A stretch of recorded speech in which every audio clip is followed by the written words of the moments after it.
കേരളത്തിൽ അനവധി മഠങ്ങളും ആചാര്യന്മാരുമുണ്ടെങ്കിലും ഹിന്ദു നവോത്ഥാന കാര്യത്തിൽ അവരവർക്ക് തോന്നിയ മാതിരിയല്ലേ പ്രവർത്തനം? ഹിന്ദു നവോത്ഥാന കാര്യത്തിൽ ഏകീകൃത സ്വഭാവമുണ്ടോ? നേരത്തെ ഇന്നത്തെ വിഷയത്തിന് യോജിക്കുന്നൊരു പ്രശ്നമാണിത്. തോട്ടമല്ല ഹിന്ദുധർമ്മം, അത് വൈരുദ്ധ്യങ്ങളുള്ള വലിയൊരു വനമാണ്.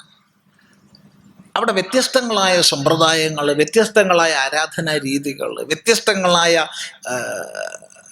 വിഷയങ്ങൾ, വ്യത്യസ്തങ്ങളായ ആശയങ്ങൾ, ആദർശങ്ങളെല്ലാം ഉണ്ട്.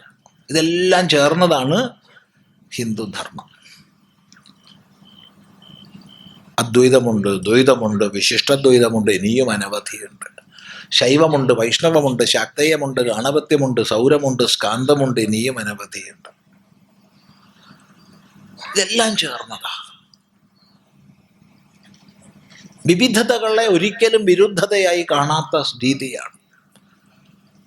അതുകൊണ്ട് വ്യത്യസ്തങ്ങളായ രീതിയിൽ പ്രവർത്തിക്കേണ്ടതുണ്ട്. ചിലർ ഭജനകൾക്ക്, കീർത്തനങ്ങൾക്കൊക്കെ പ്രാധാന്യം കൊടുത്തൊരു പദ്ധതി പോകും. ചിലർ വേദാന്ത പാഠനങ്ങൾക്ക് പ്രാധാന്യം കൊടുത്ത പദ്ധതിയിൽ പോകും. ചിലർ പൂജാതി വിഷയങ്ങൾക്ക് പ്രാധാന്യം കൊടുക്കുന്ന പദ്ധതിയിൽ പോകും.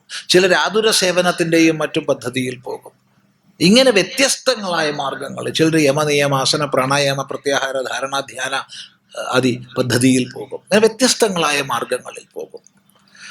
ഇതെല്ലാം വിവിധതകളാണ്, വിരുദ്ധതയല്ല എന്ന് മനസ്സിലാക്കുക. അതുകൊണ്ട് ഇവയെല്ലാം പോഷിപ്പിക്കുന്നതിന് ഉതകുന്ന പദ്ധതികൾ, കാര്യപദ്ധതികൾ ഓരോ ആചാര്യന്മാരും സ്വീകരിക്കും.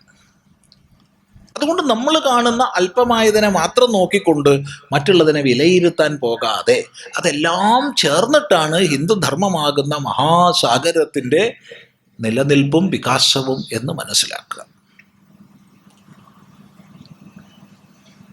ഇനി ഈ ഹിന്ദു നവോത്ഥാന പ്രവർത്തനം എന്നുള്ളത് ഏതാനും സന്യാസിമാരുടെയോ മഠങ്ങളിലോ മറ്റോ ഉള്ളവരുടെയോ കാര്യമല്ല എന്നും മനസ്സിലാക്കുക.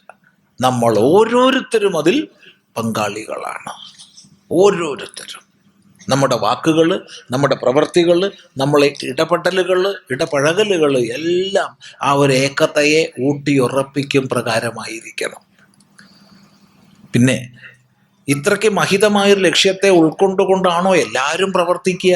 ഒരിക്കലും ആയിക്കൊള്ളുന്നില്ല. നമ്മളിപ്പോൾ ഇത്ര പേരിരിക്കണം, ഓരോരുത്തരുടെയും കാഴ്ചപ്പാടും പ്രതികരണങ്ങളും ഒക്കെ വിഭിന്നങ്ങളായിരിക്കില്ലേ? അതുപോലെ സന്യാസിമാരുടേതും മറ്റ് ആചാര്യന്മാരുടേതും ഒക്കെ വിഭിന്നങ്ങളായിരിക്കും. ആ വിഭിന്നതയെ വിരുദ്ധതയായി കാണരുത്. അത് പ്രത്യേകം പറയുകയാണ്.